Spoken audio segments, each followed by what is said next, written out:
This is Let Your Voice Be Heard, right here on WHCR 90.3 FM, the voice of Harlem.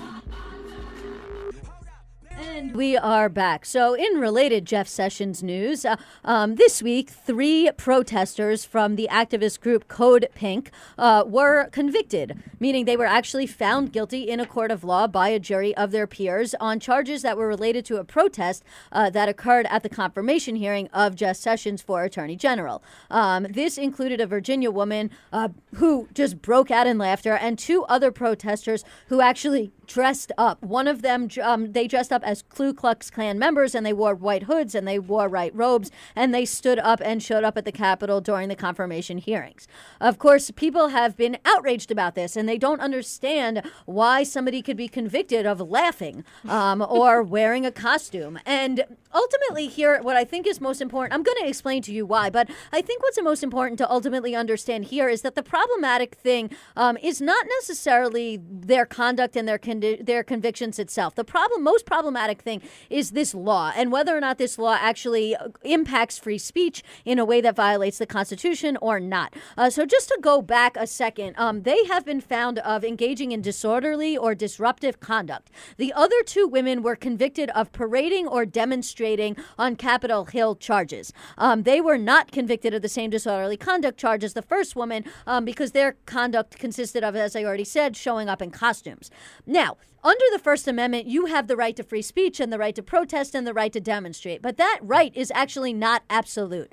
And under the First Amendment, forums that are not traditionally open to the public, like Congress, believe it or not, it is considered a semi-public, semi-private forum, because only certain times is the Capitol building open for the public to come view hearings, and other times it is not. And so in those situations, in these quasi-public forums, protests can be subject to certain restrictions, and there can be restrictions on speech. However, those restrictions may not discriminate based on the speaker's viewpoint, which means they must be neutral. They must speak to the time where the speech occurs, the manner in which the speech occurs, and the place where the speech occurs. So, for example, it is perfectly acceptable to say that we are not going to allow people to scream and yell in a court of law, right? Because we don't want people coming to court and disrupting this court of law by yelling during court proceedings. And so we say that we're not focusing on what it is you are actually saying. We're not focusing on whether you're saying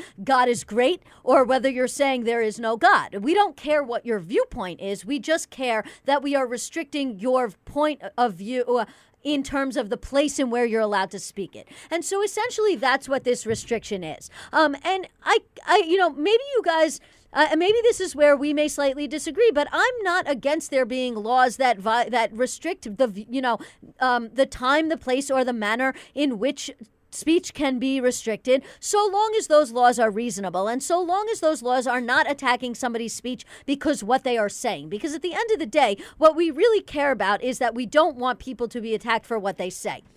What's so concerning about these convictions is that they were actually brought under this obscure statute that is almost never used by the Department of Justice. And the reason why they were brought by the Department of Justice is because the District of Columbia, D.C., is not a state. They do not have their own Attorney General's office. And so the U.S. Attorney's Office for the District of Columbia is in charge of prosecuting people who allegedly commit crimes within D.C. And so that brings me back to what we're talking about today. So these laws say, they don't say that you can't be against Jeff Sessions, or they don't say you can't be in favor of Jeff Sessions. What they say is you have to remain quiet during proceedings that occur within the Capitol building, and that you are not allowed to parade or demonstrate at the Capitol building because it is not a public forum like a street. So what I will say about this is I disagree with these convictions in that I think that, what these women did is very borderline as to whether or not it actually might have violated this statute. And I think it's really concerning because of the fact that Jeff Sessions' office is actually prosecuting in themselves.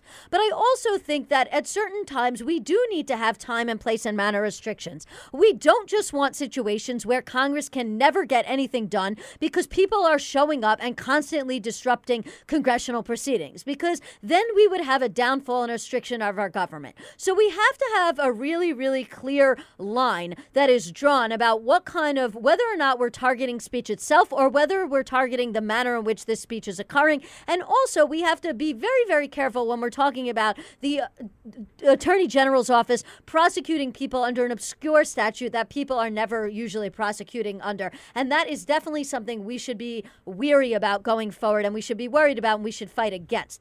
At the same time, I do want to remind everybody that if you are going to engage in civil disobedience and you are going to consciously break a law that is actually on the books, then you have to own it. Martin Luther King owned it. He said that the law was unjust. When he wrote that letter from the Birmingham jail, he never said, I didn't do anything wrong. He never tried to make excuses for his conduct. Instead, what he said was, the law is unjust, and we should be okay with violating unjust laws, and we should own it, and we should take our punishment, and we should appeal it. And so I think this is the most important thing that we should take away from this situation, which is, don't make excuses. If you're going to engage in civil disobedience, do it. If you're going to stand up for your rights and what is right and break the law in doing it, do it. But own it. Stand up and own it.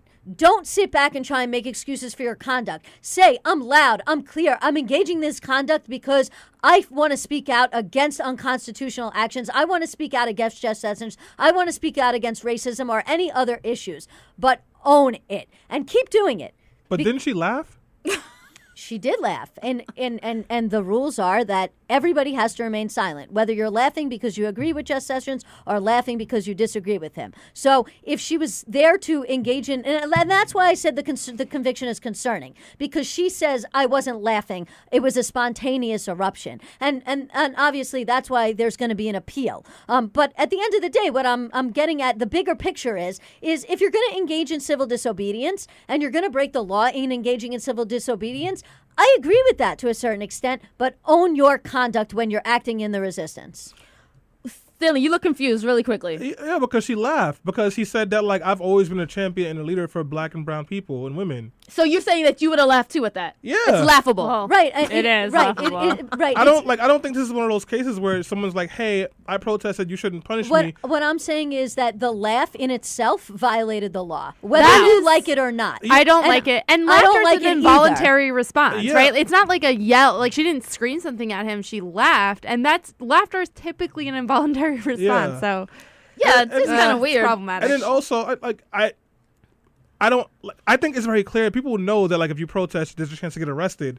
This is not one of those cases, so that's why I was confused. Because you were kind of giving that statement at the end, and I don't think this is applicable. No, but it is, because she wasn't the only person convicted. There was two other people. They wore KKK suits in violation of the statute, which explicitly told them they could not parade, demonstrate, or wear a costume to Congress, okay? So they broke the law, and they knew they broke the law, and I think that's okay, as long as it's civil disobedience, but they should own it. But it's the woman that laughed that's, like, saying, like, I should be in charge of this. I was addressing all three of them at once. So you think the woman that laughed should not go to jail, even though the law is ridiculous, Stanley? The law is ridiculous. They're pushing for a year. Well, I mean, I would agree that the law is ridiculous. So, like, that's when my confusion came with the whole, like, well, you suffer the consequences, don't make excuses for it. And Martin Luther King didn't say, I didn't do this. It's not the same thing.